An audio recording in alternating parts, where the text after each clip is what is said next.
A warm and pleasant morning to one and all present here. I, Ms. Panchama S.N. from the Department of Political Science, deem it as my pleasure to be the host of today's program.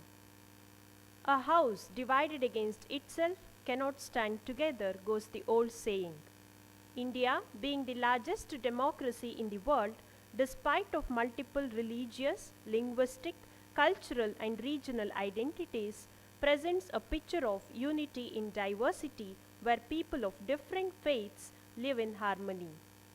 All great religions of the world inculcates equality and brotherhood of mankind and the virtue of tolerance. As we all have gathered here for an interreligious dialogue on the occasion of Communal Harmony Week, before we begin this day, let's invoke the grace of Almighty God through an invocation hymn.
Thank you, dear students, for helping us to feel the presence of God. To welcome is to show honor. Welcoming is an expression of our joy and warmth. May I now request Dr. Prakash Arulappa, HOD, Department of History, to welcome the gathering. Good morning, respected dignitaries and dear friends.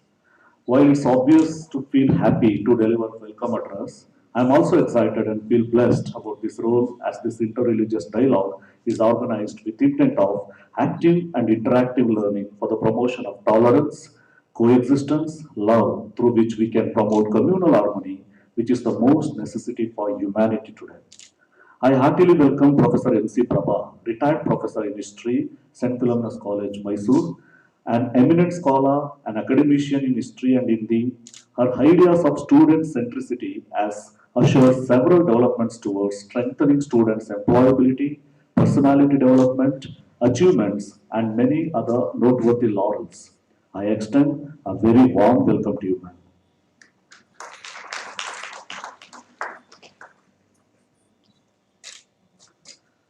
Today we have Professor V.K. Jose, retired principal and professor in Christianity, Teresian College, as our guest and resource person. He is an accomplished academician, a great orator, and personality development trainer. With several training programs, he had motivated a number of students and teachers to dream for big and achieve them. Besides being an academician, he is a well known social worker who loves to serve society.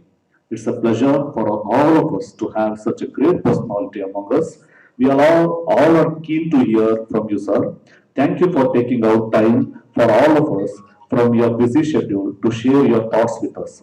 I extend a cordial welcome to you, sir.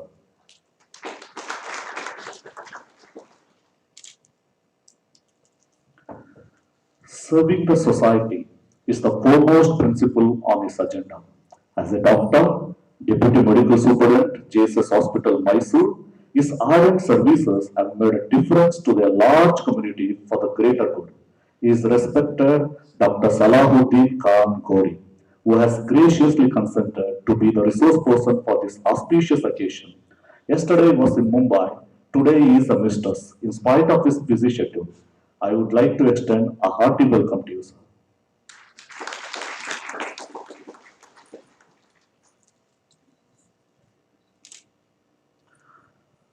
I would like to welcome our beloved principal, who is a great source of support in organizing this program. I extend a cheerful welcome to you, sir.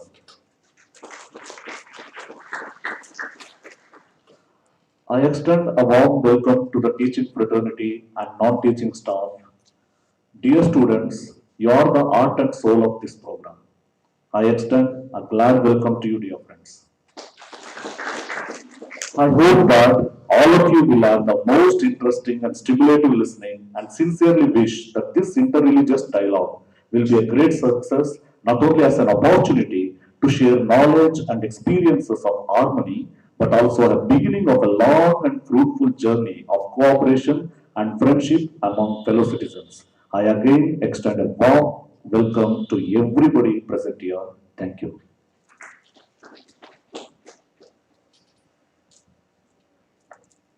Thank you, sir. Welcome you too. May I now request all the dignitaries on the dais to light the lamp and inaugurate today's program.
Thank you, dignitaries, for lighting the lamp and symbolically inaugurating the program. It's now time to listen to our speakers on this special day. It's rare honor and privilege to have Professor M.C. Prabha, former HOD, Department of History of our college, amongst us. Professor Prabha in St. Philomena's College has a very close bond. She completed her PU and undergraduation in our college between 1961 to 1965. She joined our institution in 1967 as a lecturer in history. During her service between 1967 to 2004, she served the college in various capacities like lecturer, reader, professor, HOD of the Department of History, so on and so forth. After retirement, she served the Department of History between 2004 to 2007, and from 2007 to 2012, she taught Hindi in our college. Her bond with the Philos family is strong till date. Respected Madam, may I now request you to address the gathering.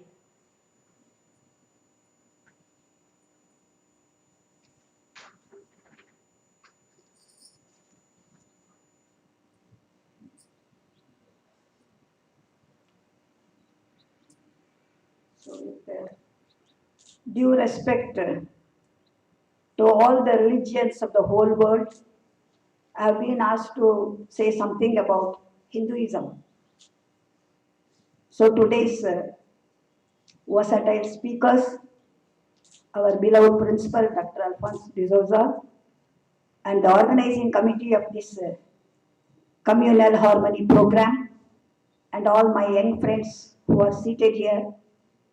I am very proud to say that I am the old student of this institution, as they said already, and I served here as a teacher and assistant controller of examination altogether about 50 years from 1967 to 2017. So really, I am very proud, and I have been born with Philomena's only because I am also celebrating my platinum jubilee. I am also 75 now. That's right. So regarding the thing, what we have to speak is Hinduism. So Hinduism is considered as one of the world religions. It is the third largest religion because Christianity and Islam stand there. And Hinduism is accepted by Indians and even in Nepal. And of course, nowadays, the Indians are all over the world in search of their job or in search of their family or something like that. So such a Hinduism has said about four main things. One is about the dharma, what we have to follow. Dharma means not Islam dharma, Christa dharma, or Hindu dharma. It is righteousness. That means it is the ethic duty, what we have to do in our life. For this, we need not be Hindu, we can be any religion, we have to follow our ethics. And the next thing is artha. Artha means the financial prosperity. If we have financial conditions in a better way, we can lead a very comfortable life. And then the third one is karma. Karma means the right to desire what we have in our day-to-day life. So all this fulfilled means we will be very happy in our life. The last one is the moksha. Here comes philosophy or spiritualism. Moksha is the liberation. The liberation means the position of birthlessness and deathlessness is called moksha according to Hinduism. Why I said birthlessness means Hinduism believe in rebirth. There is a saying by Shankaracharya in Bhajagovindam, Punarapi Jananam, Punarapi Maranam. So we are going to be born again and again, that is the belief. So this, in order to away from this cycle of birth and death, we should get liberated of our soul. That is called moksha. Then there are 5 key things of Hinduism. First of all is the truth is eternal. As we say, Satyameva Jayate. Wherever we go, we use this word Satyameva Jayate. And reality of Brahman. So Brahman means God. So we should think and we should feel, we should experience that God is real, Brahman is real.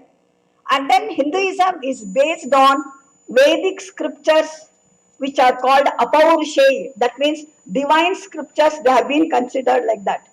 Then the fourth one is we have to strive for our righteous life.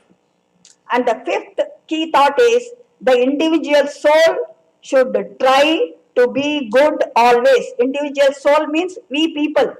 Soul means don't think in terms of after the death of the body, because the soul is with us. We are called Jivatma and Paramatma. There are 2 things. This Jivatma means the soul which is having the body. So this body should always think in terms of God. And the next thing is they have got 9 basic beliefs according to Hinduism. First of all, we should have the faith in divine power. Ayo, Devrilla. We should not say like that. Devridane. There is one small incident. There was a big debate between a person who says that there is no God and another says there is God. So there was a big fight, big debate, and the person who spoke that there is no God got first prize. He was so happy. But finally what he said, thank God I got the prize, saying that you are not there. See, this is the way. That means God comes there. We cannot say that there is no God at all. You may call him Jesus Christ, you may call him Allah, you may call him Rama, Krishna, whatever may be. So some supernatural power, some superior power is there above us. This we have to believe. And the whole Hinduism is based on the Vedic principles, and these Vedas, as you have already studied in from your primary school, there are 4 Vedas, Rig Veda, Yajurveda, Samaveda, Atharva Veda. There are 108 Upanishads, there are 18 Puranas, but there is no particular book as we say Bible or Quran.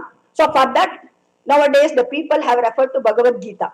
So Bhagavad Gita has been said that it is the important sacred work of Hinduism based on, of course, Ramayana, Mahabharata, Vedas, scriptures, everything. And the next thing is we have to know the creation of the cycle. Cycle means, as I said, birth and death. This is another important thing what we have told in Hinduism. And belief in karma is also very important doctrine. We call it karma and transmigration of souls. Transmigration of souls means the rebirth of the human being after his death. So how the rebirth takes place? That is based on our deeds, what we do in this life.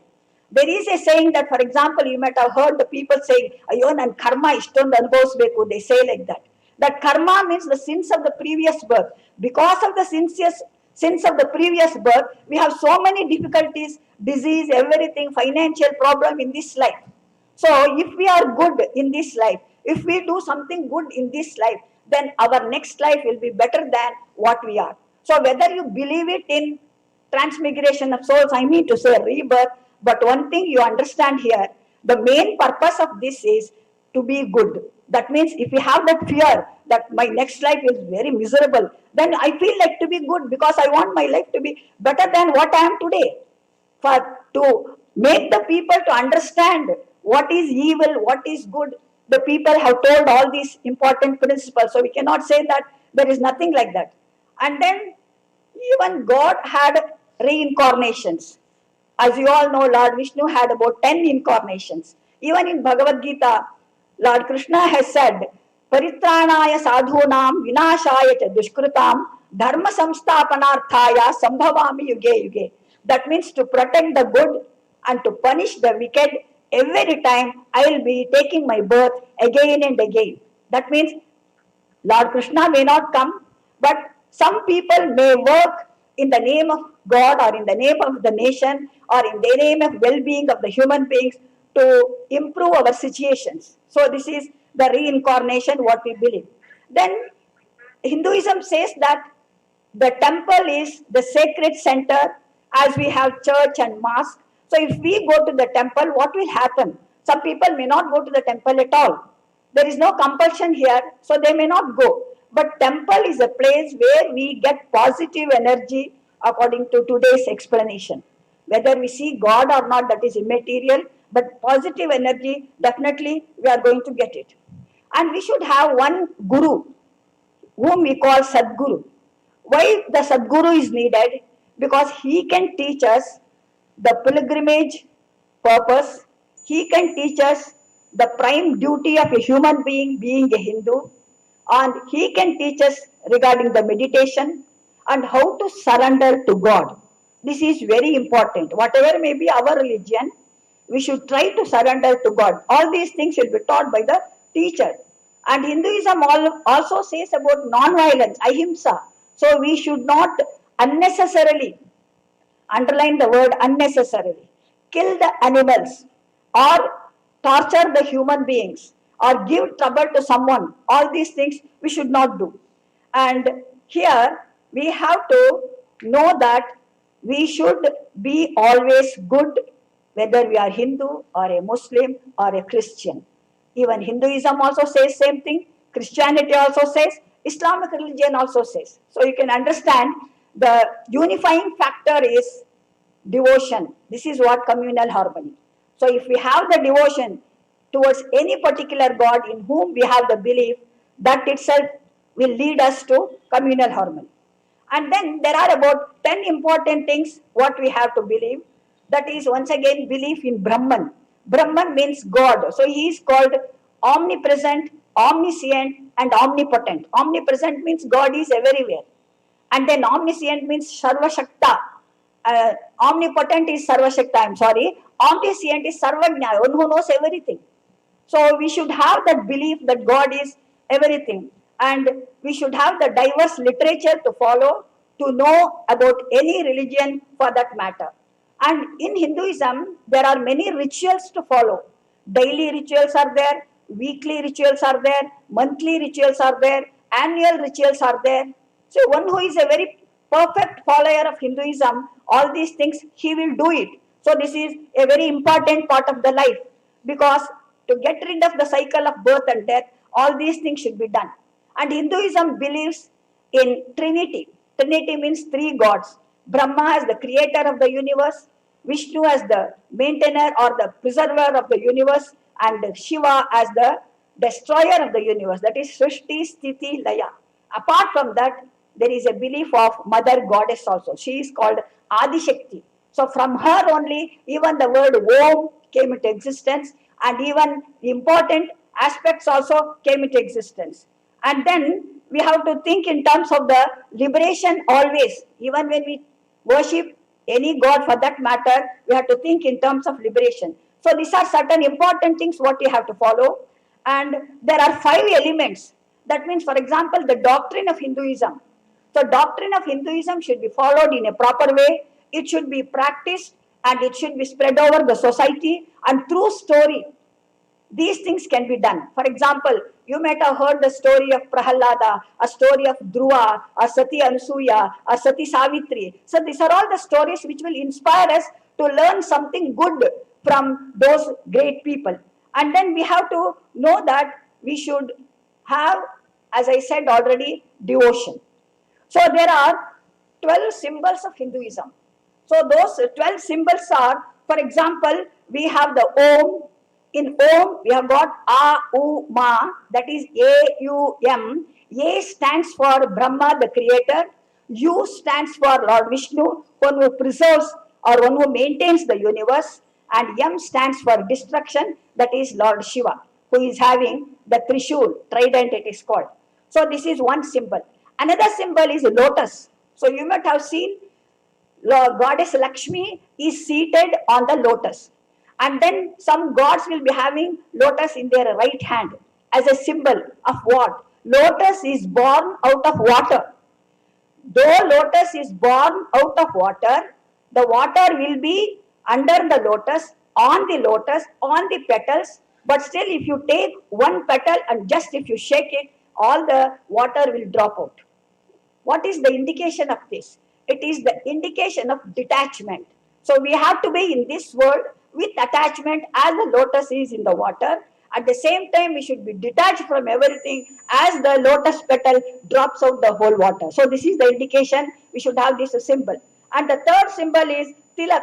Tilak means there are the people who have horizontal lines of white on either side and middle red horizontal line, and there are the people who use the sacred ash, the vertical lines, three vertical lines, once again which indicates Srishti, Sthiti, Laya. So this is Tilak, what we say. Then Swastik, you might have seen in some shops and all, they will have the Swastik emblem, Shubh and Labh, they say.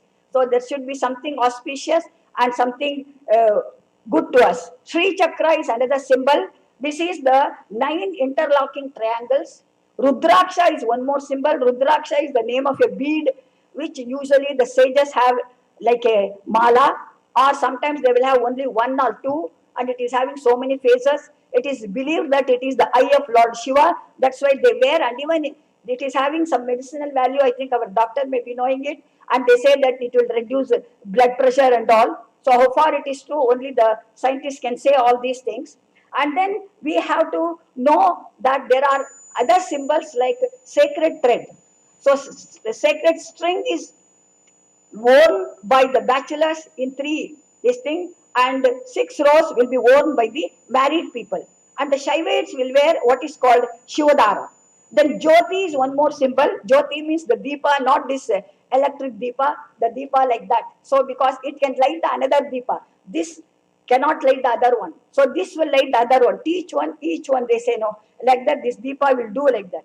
Then conch shell is blown whenever we have some functions, particularly religious functions. And then beetle leaf is another symbol.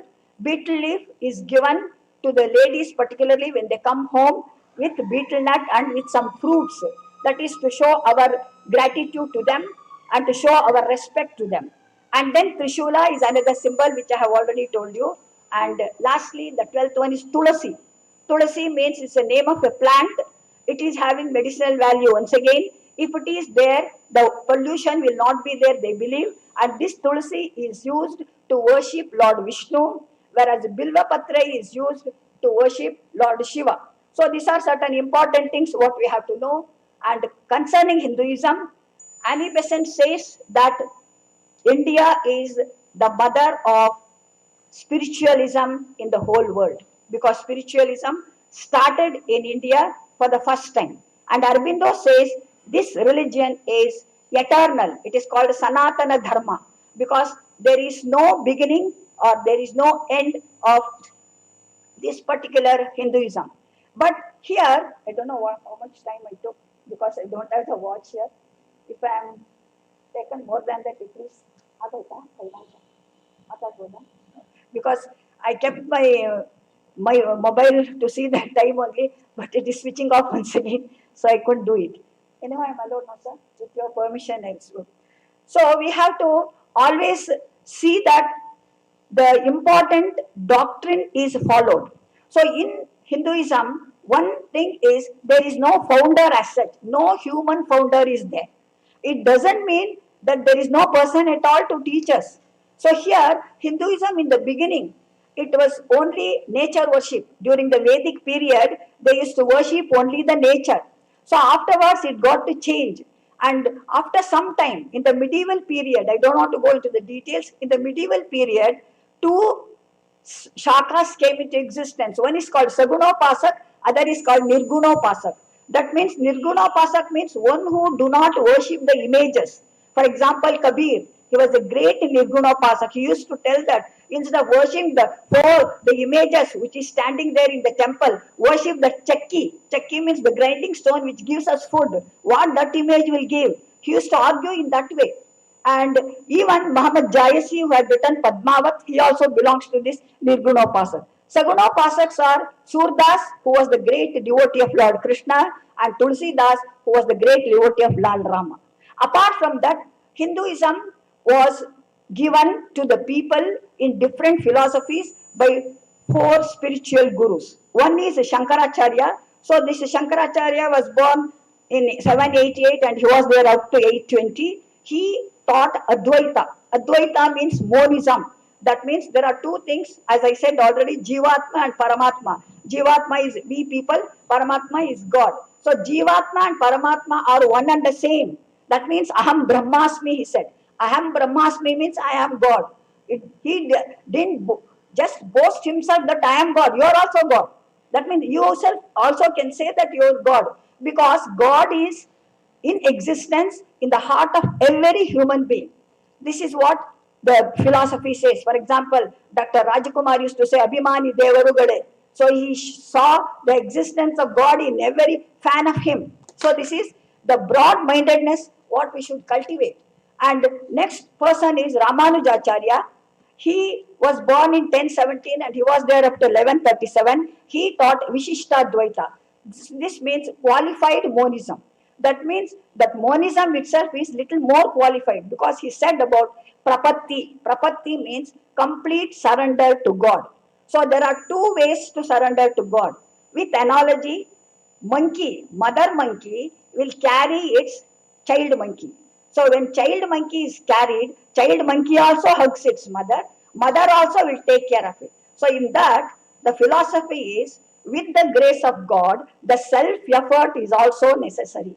That means the child monkey puts its effort and mother monkey will take it carefully. So self-effort is there. Another analogy is kitten. So the cat carries its kitten between its teeth. So the child, that means the kitten, will never think that my mother will open her mouth and I may fall down somewhere. No, no, no. It will completely surrender to mother. So in that way, we also should completely surrender to God without any doubt. This is called complete surrender, and that word has been given by Ramanujacharya as a prapatti. Then the third philosopher was Madhvacharya, who said about Dvaita.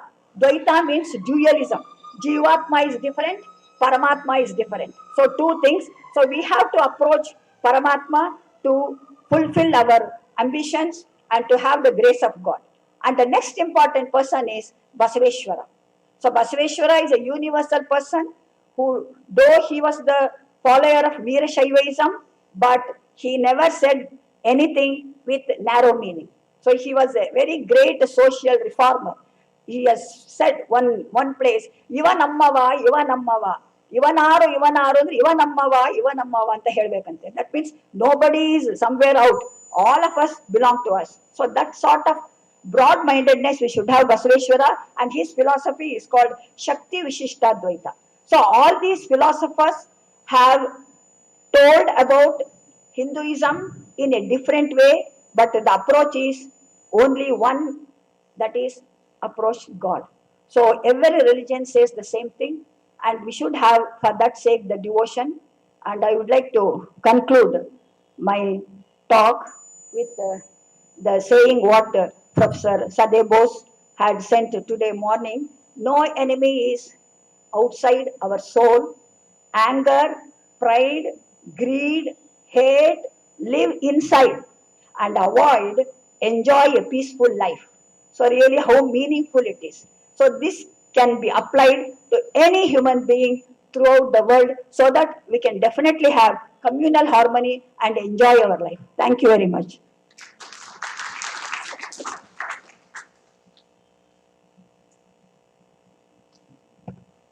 Thank you very much, ma'am, for those noble thoughts. It's my honor in introducing our next speaker, Professor Jose Vique, to the gathering. Professor Jose was a Faculty of Arts in Teresian College, Mysore from 1983, having 35 years of experience in teaching in the Department of Studies in Christianity and 5.5 years as the principal of the college. He was coordinator of the college NAC committee for preparing SSRs and guided the college in second and third cycle to get A grade. Having obtained Master's Trainer Certificate in HRD, he is also renowned resource person for academic staff colleges coming under UGC.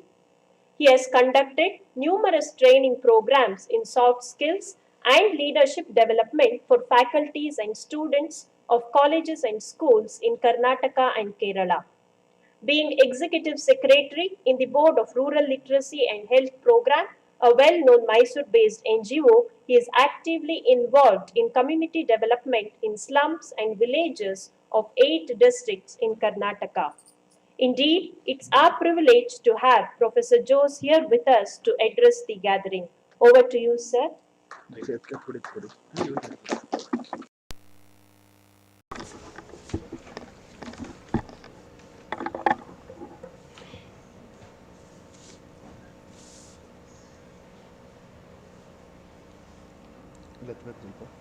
Dr. Alphonse de Souza, the principal of the college, Professor M.C. Prabha, Dr. S.K. Khori, Professor Sadebos, the organizing committee members, the faculty and their students. Saint Philomena's College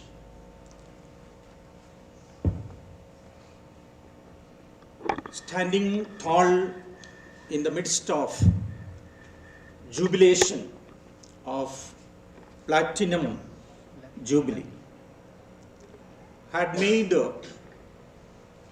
outstanding contribution to the educational and cultural mosaic of the royal city of Mysore. The institution has been exemplary in promoting communal harmony in the campus. Then why there is a separate observation of communal week, I was thinking. But I can understand that it is to reiterate, it is to repeatedly inculcate the values of harmony, the need of harmony, not only in the campus, for the entire country. I think that is the reason we are observing this Harmony Week in the campus. On this special occasion, I am honored and humbled to be here. I thank everyone who has invited me to this program.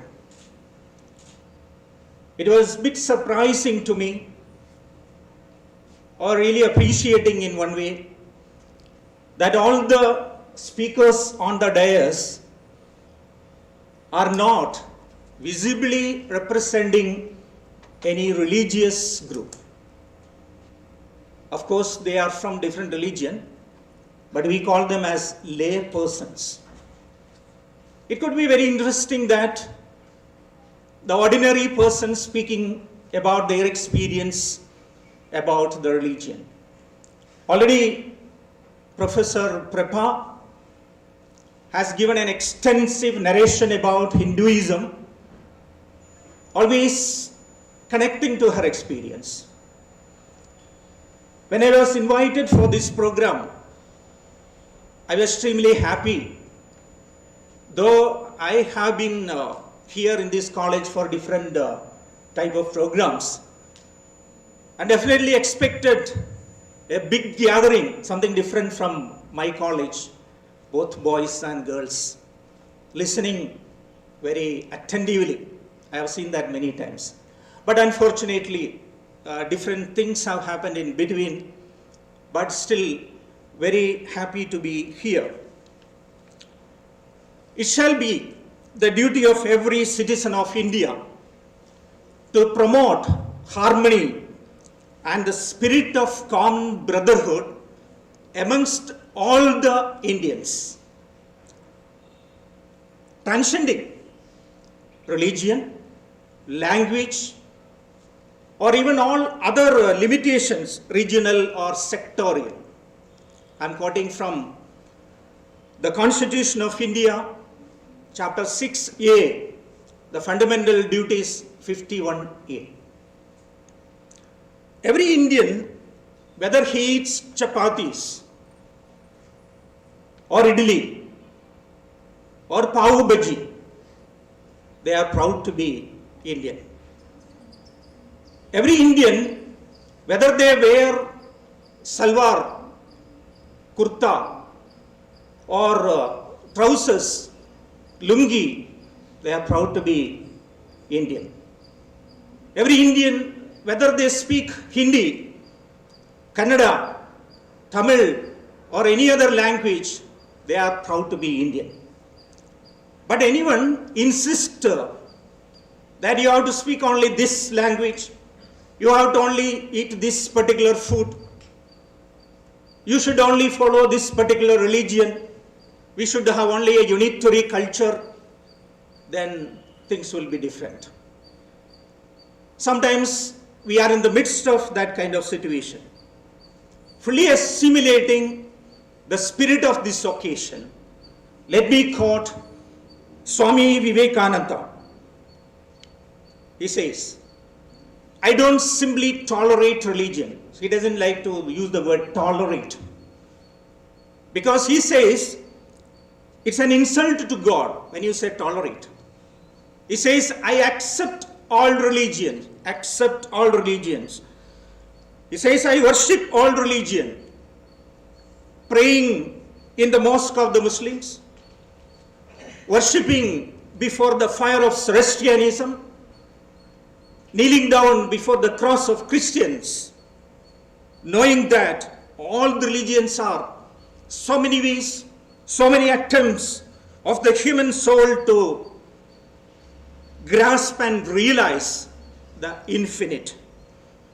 We gather all these flowers together and bind them with a twine of love, making a wonderful bouquet of worship. These are the words of the most enlightened son of the soil, this soil, Indian soil. But sometimes we see, because of the problem of understanding about the religion, here we spoke about the spiritualism. We misunderstand between the religiosity and spiritualism.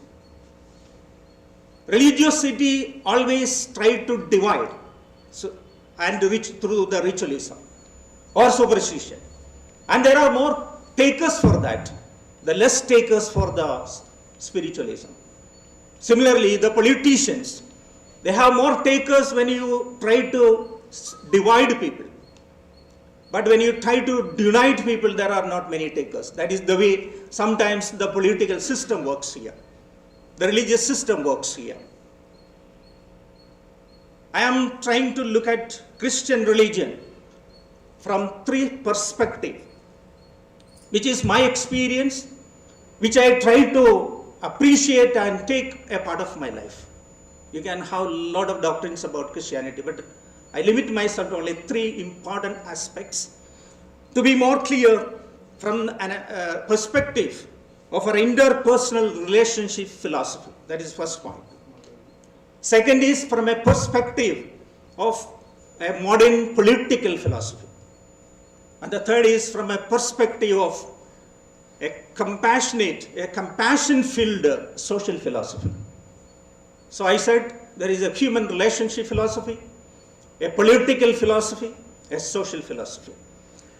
The first thing, the most remarkable thing of the teaching of Jesus or teaching of Christianity is touched upon the vital aspects of human relationship: love and forgiveness. Love and forgiveness. The existing law usually advocates, it was advocating retaliation, hatred. And we know retaliation will not take us anywhere. Hatred will, beget hatred. The Old Testament said that, tooth for tooth, eye for eye. A revolutionary change has been brought by saying that you should not hate your enemies. You should love your enemies. One step ahead. You should pray for your enemies and those who are persecuting you. It is so difficult. Maybe that's why a joke goes around. A Muslim brethren just want to test the Christian brethren. And what he did was he gave him a very nice, it is said that, Jesus said that, if somebody strike on your right cheek, show the other one. So here the Muslim brethren gave a nice blow on his left cheek and wanted to test the Christian brethren whether what he will do that. But this brethren, what he did, immediately, the next moment he hit him back. Then he asked, your religion teaches that if you hit on the right cheek, you should not. No, it is true, it is on the right cheek. You gave a blow on my left cheek. So we try to escape sometimes the spirit of the teaching. That is the way people try to escape. So love. And the love and forgiveness goes together. These are the two, it's a pair. If you forgive, you know that you love. If you don't love, you cannot forgive. It goes together. So therefore, it's a human relationship philosophy. When Jesus, or if at all he wanted to have a religion, he did not want to have a religion with a mere ceremonial practices, ceremonies, or rituals. What he wanted, religion which helps us to reflect on God in the human life, in this world, and always concerned, always reminding you to be concerned about the other human being. That is the crux of Christianity, as I understand. The second is from a perspective of a modern political philosophy, I would say. In the Bible, John, there is a Gospel of John, it's a book. In that chapter 13, mentions about Jesus has washed the hands of his disciples. This time when one of the disciples asked, are you going to wash my feet too, Peter? Then Jesus said, you do not understand what I am doing, but you will understand it later. But it took centuries for us to understand what is the meaning, I think. When we understood, I think it has changed the political map of the world. A new political philosophy, a new kind of government based on democracy. When you say democracy, everybody is serving everybody. The first man, the first person of the country, Prime Minister, he is the first servant of the country. We say servant. I was very happy 2 days back, I read in the paper. Mr. Modi, the Prime Minister of India, said that I am here to serve, not for the power. If he has understood the meaning of this, he is a true Christian, he is a true spiritual person, I would say. And if he is doing. Because any democracy, any governmental system depends on how you are going to serve the people. All the government servants, we call it, government servants, if you are employed in a government. So that is the word. So it has been already mentioned in the Bible. I try to connect with that.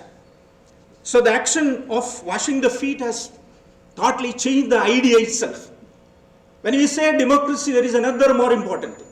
In a democracy, always the majority will rule. That is the way the democracy works. But in a democratic system, if the minority is neglected, it is not democracy, it is anarchy. A very clear thought that came to me is because another Gospel, Matthew, in the 18th chapter, there is an imagery mentioned.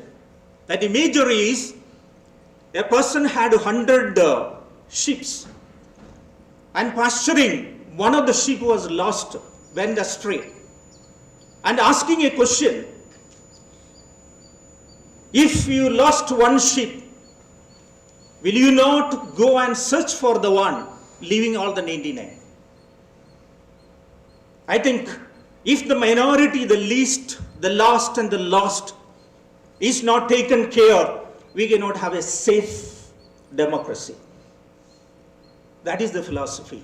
Inspired the world, I would say. And the third aspect of what I want, from a perspective of a compassion-filled social philosophy. There is a social thinking in Christianity, Matthew chapter 25. That is also another gospel. It is there, you are very familiar that I am hungry, but you fed me. I was naked, but you have clothed me. I was alone, you came and visited me. I was in the hospital, you visited me. I was in the prison, you have come to see me. And when you do this to the least of my brethren, you are doing to me. So it's a totally a different revolutionary thinking that you see your God in human being. Already Madam was mentioning that in Hindu religion. Christianity has taken a very large scale social work activity, charitable works, and it has inspired the world to do the charity work. It is not just, as people say, that to convert the people, but it is the reason, the behind is the fundamental thinking, the teaching that is given to us. In this context, I just want to put before you a very interesting thought that I came across recently. That was when I was hearing a lecture from one Father Bobby Joes. He speaks about that kind of imagery is given in a book. That book is written by one Sachidananda, a very famous writer. In that he speaks about a person. In Bible there are many places there, by just seeing the crowned Jesus, Ecce homo, look, behold the human being. Now what I am trying to say that every religion, including Christianity, has to, Decho homo, look at human being. We are reflecting the concept of God, not for the glory of God, but should be for the upliftment of human being. So in that sense, that book, while it is explained by this particular orator, he is telling that from the head as a homo, what is called a bioman, an organic man, that is what the imagery here. What are you having in your mind? What you are carrying always in your head? Is it mathematics or poetry? Nowadays, everybody is away from art subjects. They want some subject to study which will give you a job. Okay. Mathematics is not very bad. But if you have too much mathematics in your head, there is a bad word always will come to our mind. That is profit. In fact, we do everything for profit. But is it that everything is for a profit? There are many beautiful things in the life we are not doing for a profit.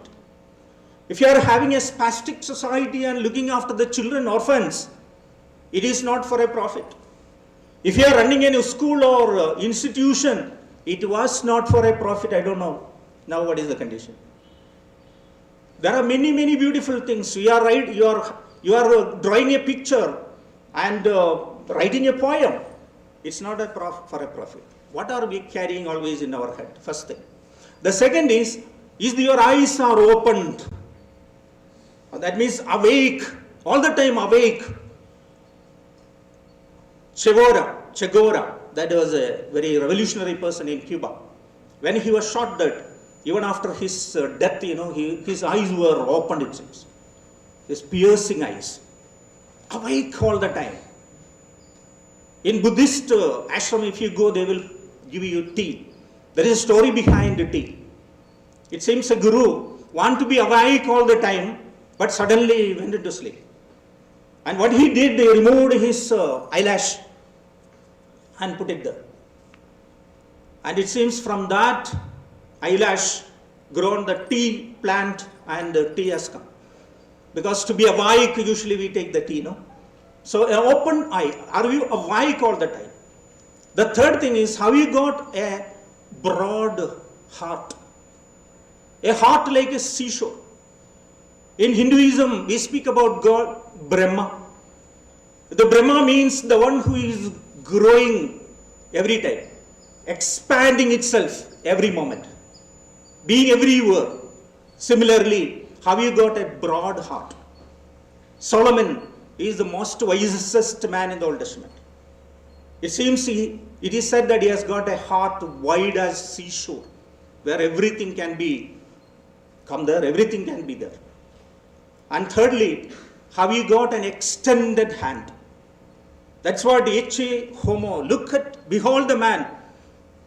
The crucifixion, Jesus Christ, where you can see extended hand. At the last, how much you can extend. If you want to give happiness to others, you should have an extended hand. Have you seen that when you see the children before you? You always put your hand fully extended and go. The children also will come like that. It's a symbolic way. If you say, if you want to give happiness to someone, you should extend yourself. That means my finger, if this finger has done something good to other person, this will be resurrected ever in the mind of other person. And finally, have your feet, the feet, whether you have any wounds in that or any cuts like that.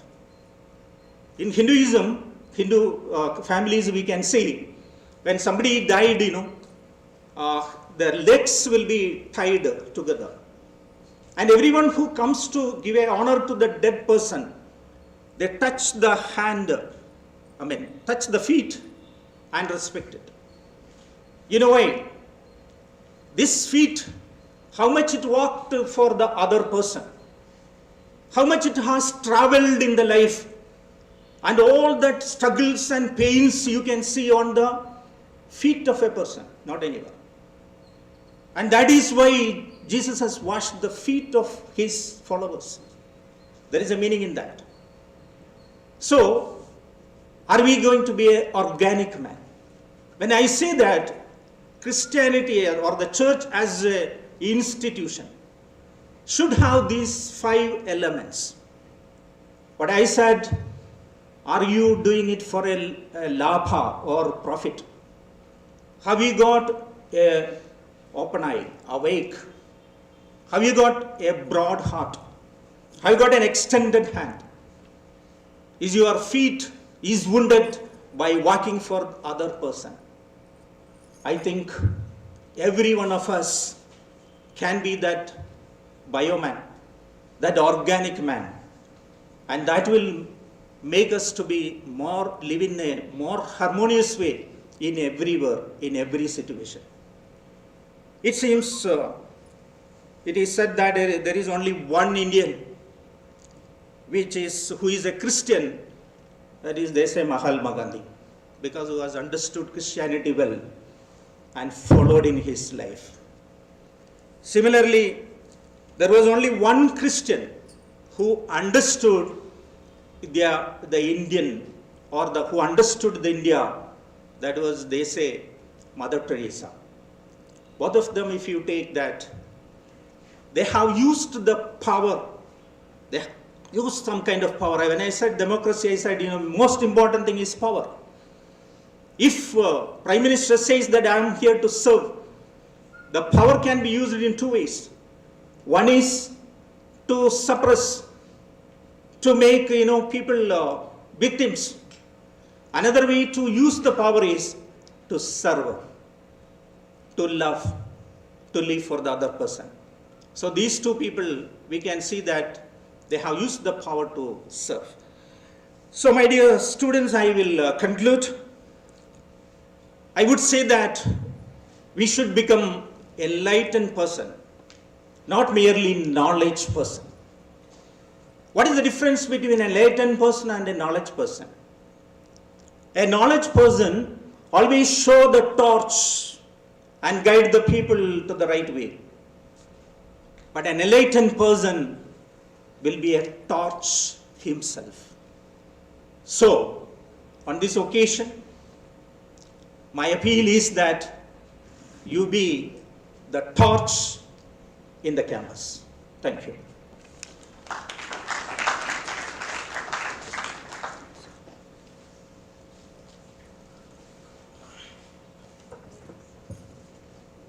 Thank you, sir, for those meaningful words.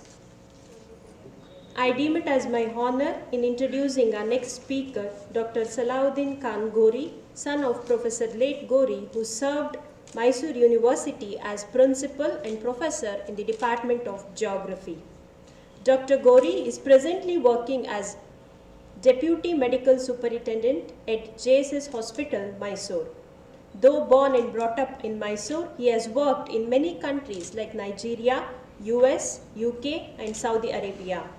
He was the president of the India Cultural Association in Nigeria.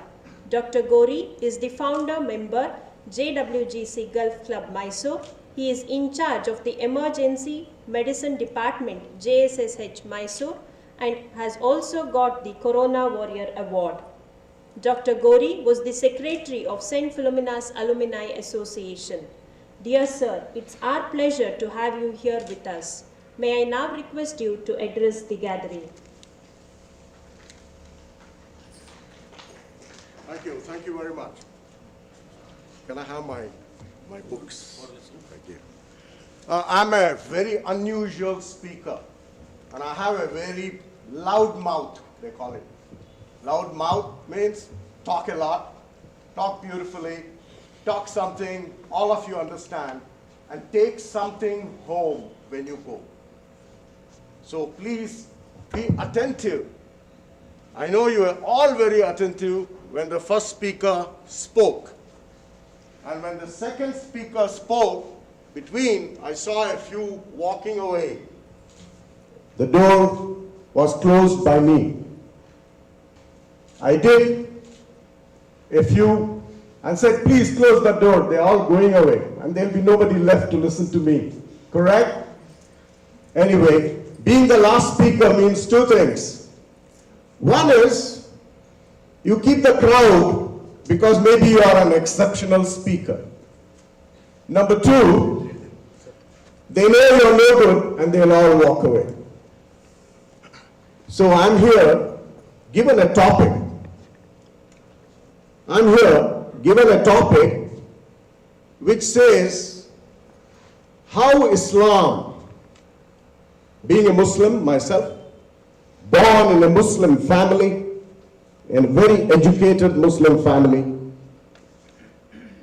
to speak about how Islam can bring communal harmony, spirituality between all, and how we can coexist with our fellow human beings. I brought the book just to make sure that you all see it and what it says. This is the Holy Quran. It says the meaning of the Holy Quran. It's in English. A cheek and hit on the other cheek is not my philosophy in Islam. In Islam, it's told, like in Christianity or Hinduism, that there are two aspects of a human being. One is godliness, because God lives in every human being. And the second philosophy, second thing which every religion teaches you, is that there is a devil in you. We forget the devil. There is a devil and there is a Lord, God, Bhagwan, Allah. When these two are there in you, it's left for you as the creation of the Almighty God, Bhagwan, Allah, to select in your lifetime what you will leave behind and go beyond. What you go beyond, my book teaches me, is what goodness you do in this world and what you take away to present to the Almighty Lord and God on the day of judgment is also the goodness you do in this life, in this world. Whoever is born by the same Almighty into a family of a husband and wife. That God, that Almighty, that Bhagwan decides where you will be born. If you are born in a Hindu family and your parents teach you the philosophy of Hinduism, please follow it till you die. Because that is what your parents taught you. You were born in a Hindu family. If you are a Christian, it's the same Lord, God, who made you being born in a Christian family.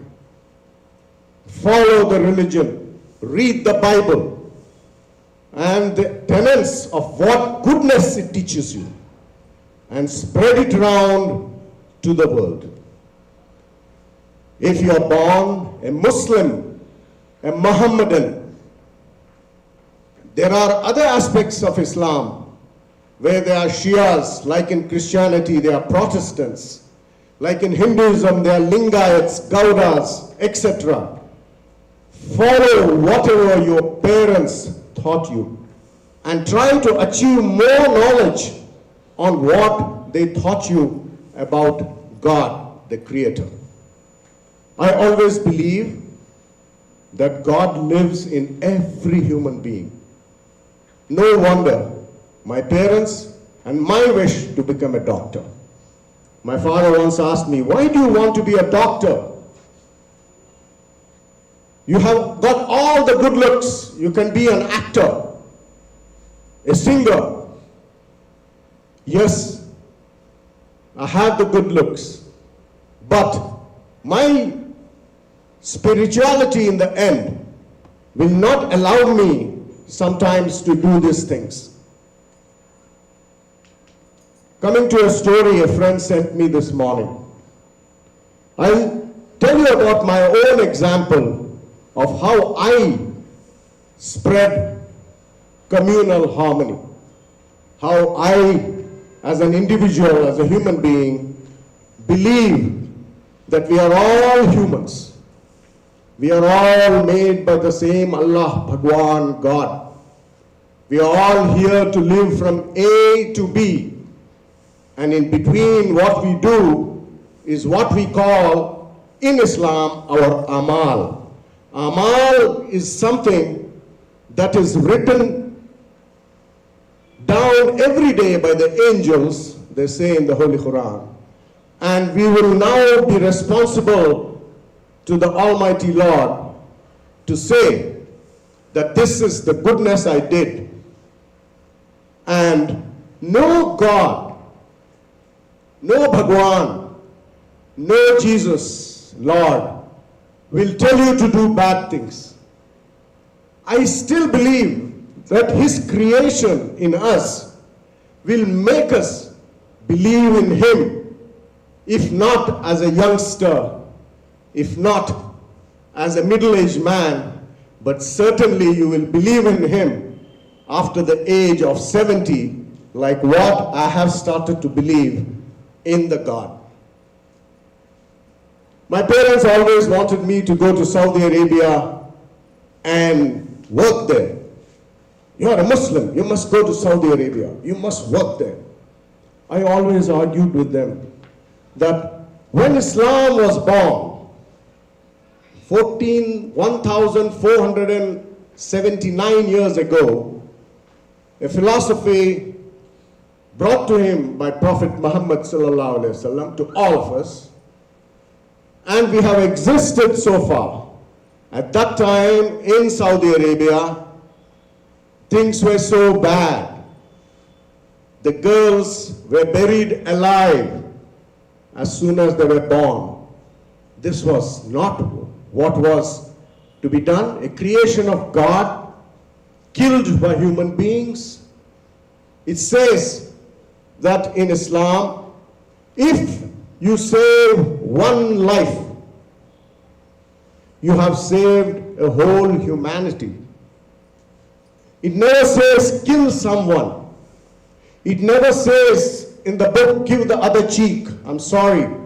It never says give an eye for an eye. No. These are interpretations by the devil. These are interpretations given to make sure that we go away from the philosophy and they will divide and rule. This is not what the holy books, whatever it is. I have read the Bhagavad Gita, I have read the Bible, I have read the Quran with meanings, trying to find out what a Latin word in the Bible means, what a Sanskrit word in the Bhagavad Gita means. I have gone into it and I have come to the conclusion, my dear young friends, that you be what you are. You decide your destiny. You, as an individual, look into yourself. And I want to quote the great Mahatma Gandhi, the father of our nation. You be the change you want to see in the world, he said. He did not say, you be the change you want to see in India, or in Bharat, or in Hindustan. He said, be the change you want to see in the world. You be the change. When you point a finger at somebody and say, you did this, don't forget the three fingers are pointing at yourself.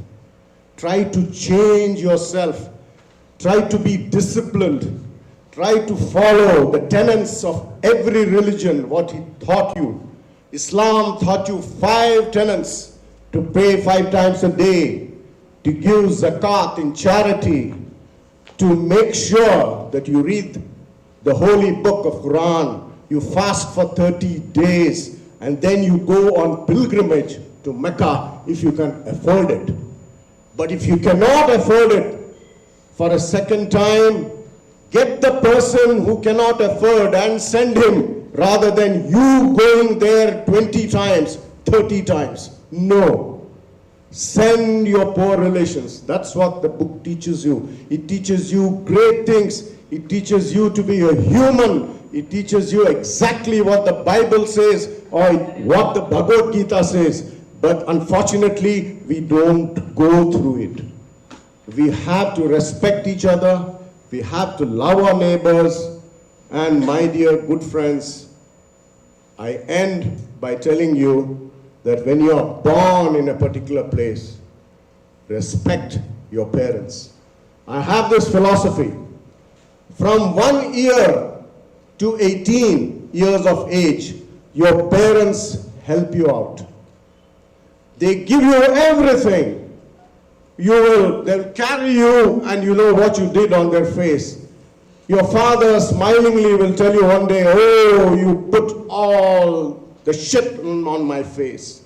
Oh, you did this to me, with a smile. And when your parents get to the age of 60 and above, now 70, people live up to that, thanks to medical sciences. You think that from the age of 60 to 78, or from 80 to 98, he becomes a child. Go and take care of him. Do what he did for you. And take care of all of them. Because I believe that God lives in all of us. We have to respect each other. We have to respect each other's religious beliefs. And we have to leave religion to one community, to one's home, like our Hindu brothers and sisters. They have a mandir in every home. When I go to my friend's house, I pray because I know God lives there.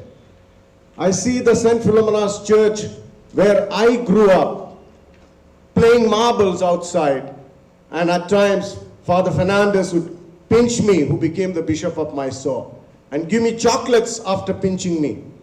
I would play marbles again the next day because I wanted those chocolates and his pinching. This is how you inculcate yourself. You learn from your bad experiences. You learn from goodness. I remember as a kid in St. Mary's Middle School, a priest came and spoke that when you are going out, your father gives you 4 annas as a pocket money. Please give 1 anna to the poor man. I was 11 years old. Believe me, every time my father gave me pocket money, I gave some to the poor man. And this is how you inculcate life. And as I finish, my young friends, I tell you, never discuss religion in public. Keep your religion to yourself and talk good things what the religion teaches you. Remember, we are all human beings. Remember, the world is a place and not a place in the world. Remember, there is one universal God who commands and rules this world. And we have to respect each other, for God lives in all of us. Wishing you all the very best of luck in everything you do, my young friends. Remember to pray as soon as you get up, and to pray before you sleep again for the goodness God gave you for the whole day. Thank you so very much. Thank you.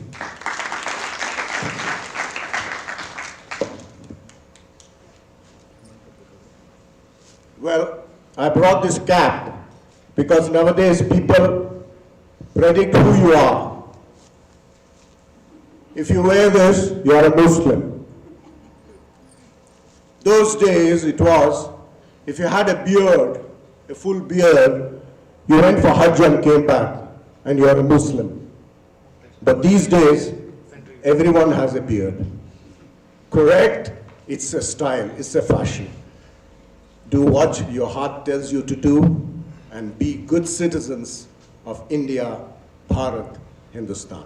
Thank you.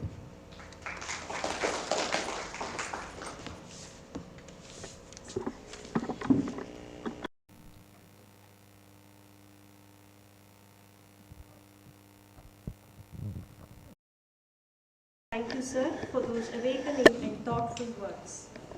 Indeed, it was a great privilege for all of us to have such eminent speakers who have enlightened and helped us to celebrate this Communal Harmony Week in a more meaningful way.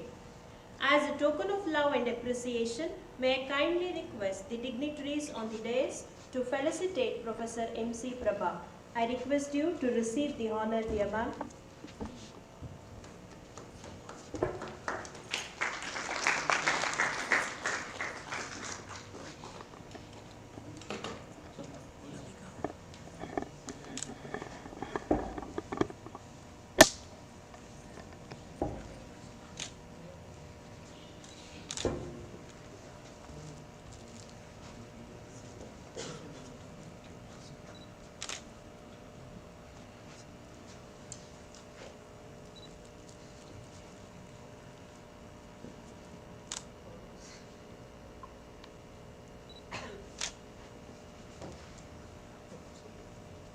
Has to be opened.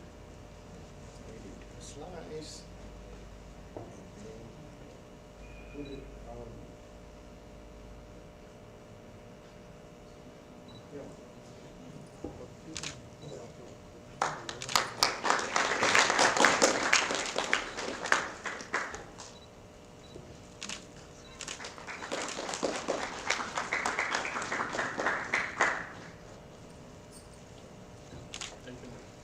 Thank you, ma'am. I now request Professor V.K. Jose to receive the honor from Philo's family.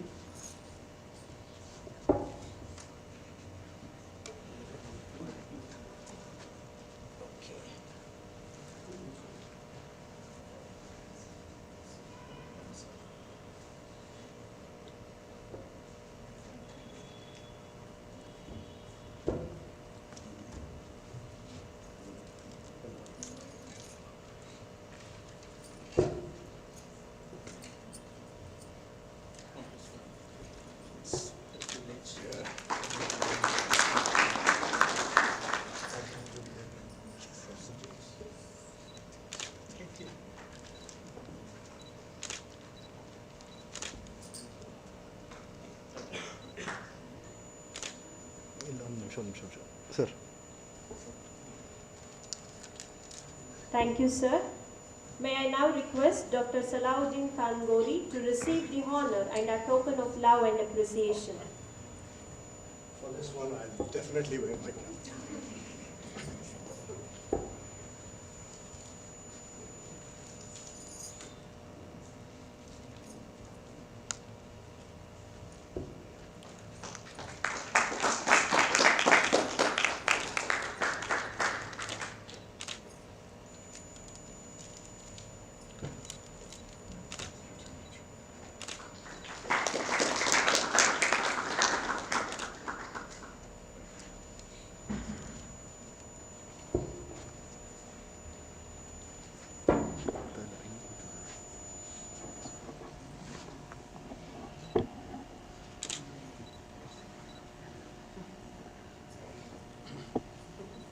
I thank all the dignitaries for doing the honors.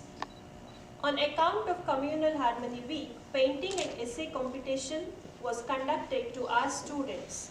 I now take the privilege of reading out the list of the prize winners. I request our beloved principal, Dr. Alphonsus de Souza, to distribute the prizes.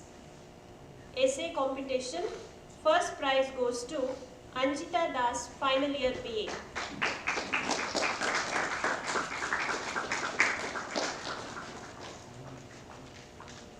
Second prize goes to Varnath, first BA.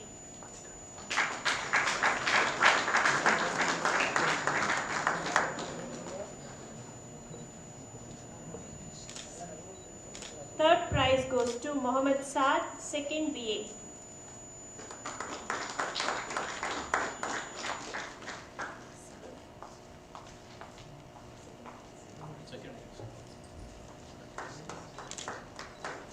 Third prize, Mohammed Saad, second BA. Painting competition. First prize goes to Rikita, final BA.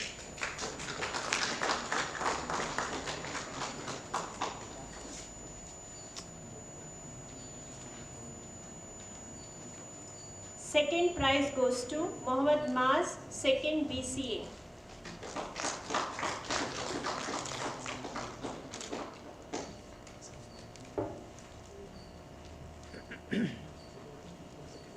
Third prize goes to Anchita Das, final BA.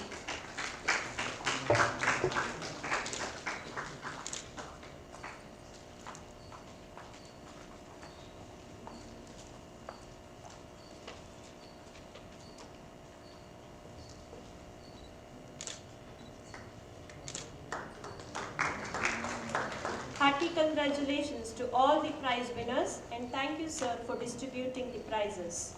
I now request our beloved principal, Dr. Alphonsus de Souza, to deliver principal's address.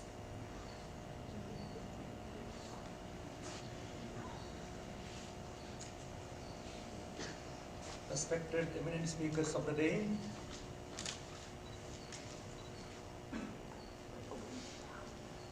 Professor M.C. Prabha, Professor V.K. Jose, and Dr. S.K. Goring, and organizers of this event, Dr. Akash Arulappa and Mr. Professor Pradebus, and all my dear students here, present here, all the teaching staff present here. We heard about message, a very important message of various religion, the same message all the religions gives. There is only one God, there is no different gods and various religions.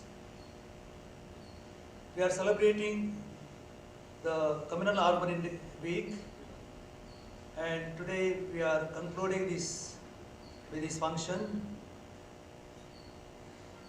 Certainly, it is important that we live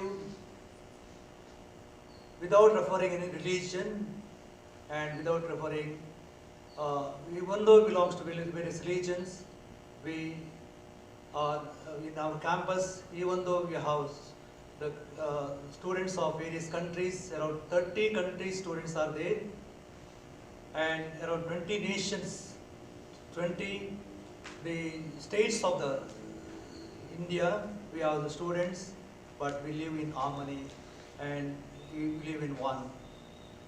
Father of our nation, Mahatma Gandhi said, an eye for an eye only ends up making the whole world blind. India is a hub of religions, and the very nature of the culture is diversified and composite. Mutual understanding, tolerance, and regards for other religions is an ancient tradition of the country. But sometimes religion difference was the cause of communal disharmony. Religion should be confined to one's faith and one's self. It should not enter in diversified society. In diversified society, humanity should play a greater role. In a country like India, it is very important to maintain internal peace, which is essential for the progress and development of the nation. The framers of Constitution have carefully underlined the need for communal harmony and ensuring equal rights to all Indians, irrespective of caste, color, and creed. It is a challenge laid before us to maintain this harmony by accepting and tolerating one another despite our religious differences. Another threat to communal harmony is the activity of the anti-social and professional criminals who have been playing major role in communal rights. It is the need of the hour to work for the communal harmony in our country. Each citizen should perform his her or his duty towards the building of unity and harmony in the country. Philip Arnold said, love, peace and joy and harmony are the best vitamins in the universe. People should be educated on the importance of living in harmony. Let us work together towards building communal harmony in the country and build the nation of love and peace. I thank all the speakers of the day for enlightening us on communal harmony, peace and progress. I congratulate Dr. Prakash Arulappa and Professor A.T. Sadebose for organizing such an enlightening program in a short period of time. Let me conclude by saying our college campus is a global village consisting of the students of many countries and many states of India, belongs to different religion, is a perfect example for unity in diversity. In this campus, only religion works, that religion of love, peace, joy, and universal brotherhood. Thank you.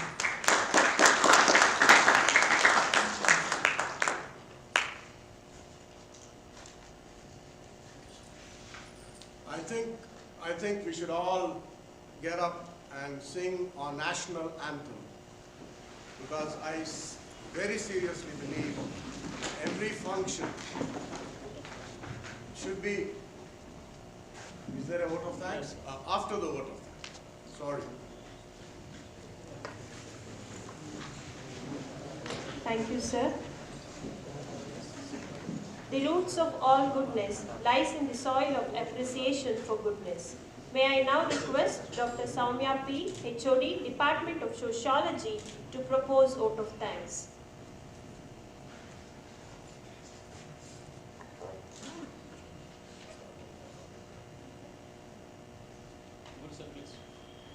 You can finish the vote of thanks. Then I will sing and end up with the national anthem. We have to thank and remember the people for the success of this program. Good morning to one and all. I deem it as my pleasure of conveying the vote of thanks on behalf of St. Philomena's College, Mysore. First and foremost, I extend my sincere gratitude to our resource persons, Professor M.C. Prabha, Professor V.K. Jose, and Dr. Salahuddin Khan Gori for their significant presence and valuable inputs. On behalf of our institution and the organizing committee, I wholeheartedly thank all the speakers of the program. In their absence, I wholeheartedly thank all the management authorities for their continuous support. I thank our principal, Dr. Alphonsus de Souza, for his encouragement, support and participation. Thank you, sir. I thank the prayer team who helped us to begin the program with the grace of God. Thank you. My heartfelt thanks to the students for their active participation, patience listening and cooperation. Thank you, dear students. I sincerely thank the organizing team members, Professor Sadeh Bose, Head of Kannada Department, Dr. Prakash Arulappa, HOD History Department, Madam Mary Nivedita and Madam Panchama for conducting this meaningful program. Thank you one and all. My special thanks to Madam Panchama for mastering the ceremony. I also thank our technical team, non-teaching, teaching staff members for their support. Thank you all. Once again, I thank each and everyone for your presence and support. Take care and have a nice day. Thank you one and all.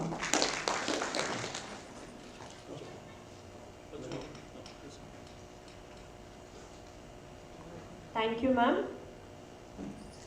Dr. Gori is a well-known singer. On behalf of everyone present here, may I now request you to sing a song for all of us, sir.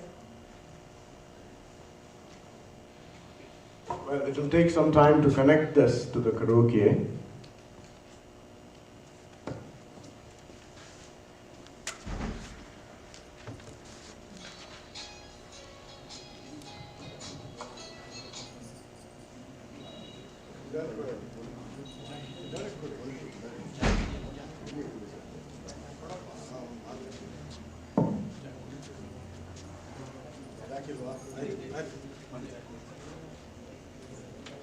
Well, this is my way of thanking all of you for having come here, graced and listened to some lovely speakers.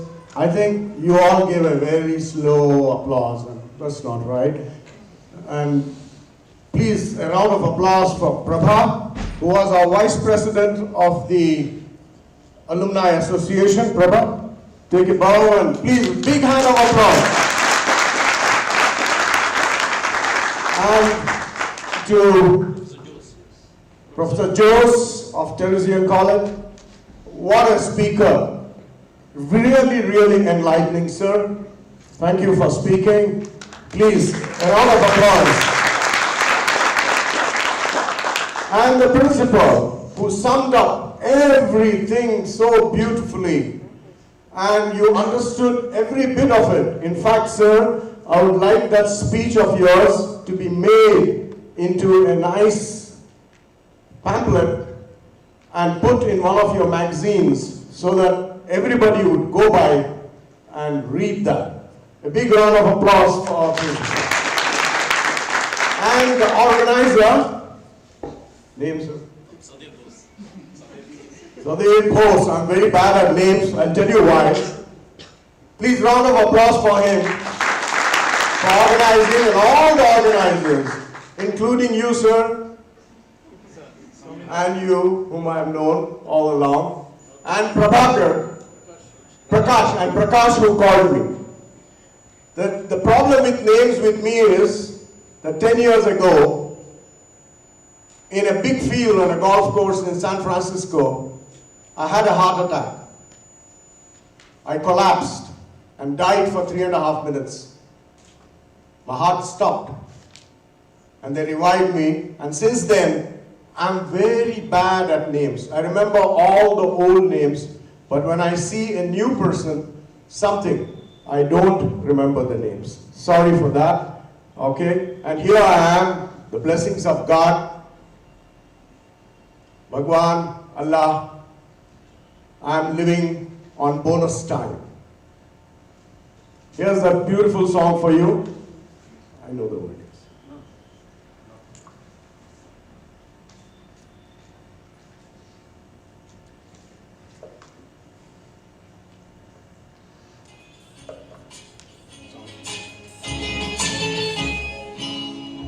किसी की मुस्कुराहटों पे हो निशान, किसी का दर्द मिल सके तो ले उधार, किसी के वास्ते हो तेरे दिल में प्यार, जीना इसी का नाम है,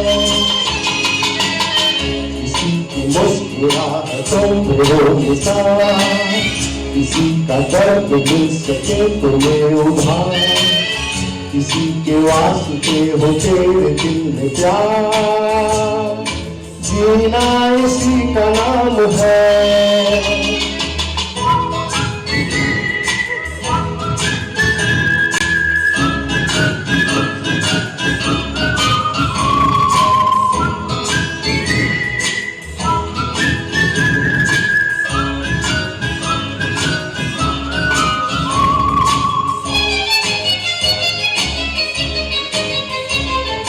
मानो अपनी जेब से फकीर है, फिर भी यार दिल के हम अमीर हैं। मानो अपनी जेब से फकीर है, फिर भी यार दिल के हम अमीर हैं। लुटे जो प्यार के लिए ये जिंदगी, जले बहार के लिए ये जिंदगी, किसी पे हो हमें न हो एतबार, जीना इसी का नाम है।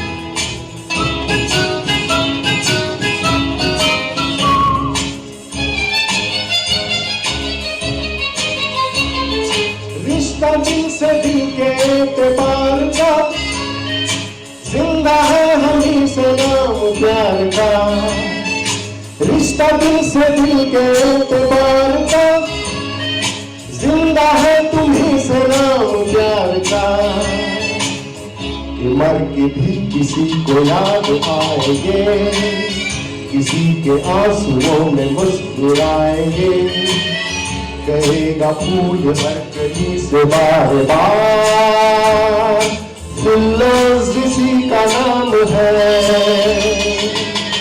किसी की मुस्कुराहटों पे हो निसार, किसी का दर्द मिल सके तो ले उधार, किसी के वास्ते हो तेरे दिल में प्यार, भारत इसी का नाम है,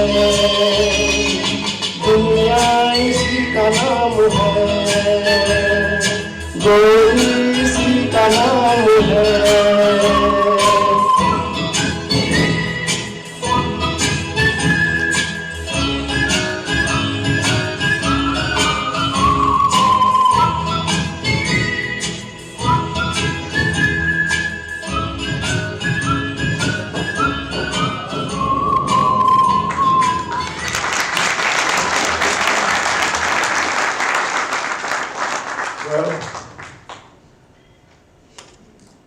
Thank you very much, sir, for that melodious and mesmerizing song.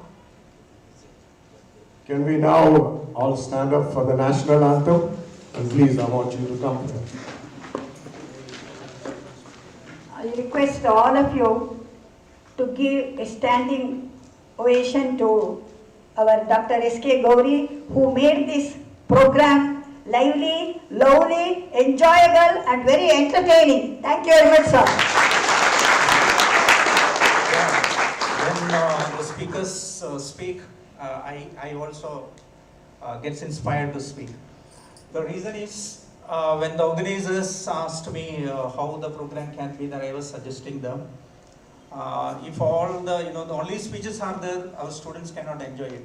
There should be some dance, there should be some songs and all that. But all of a sudden, our Omicron stopped everything. But today, doctor has filled that. That's why I'm very extremely happy. He sang, he danced. What else you need? Beautiful day. Let us all pledge ourselves to live in peace, harmony, togetherness, and brotherhood as we are living in the country where there is unity in diversity. Diversity is the art of thinking independently together, and this diversity along with unity leads us to prosperity. Thank you all. Wish you all a very happy and prosperous days of harmony and peace ahead. Before we conclude the program, let's all rise for the national anthem.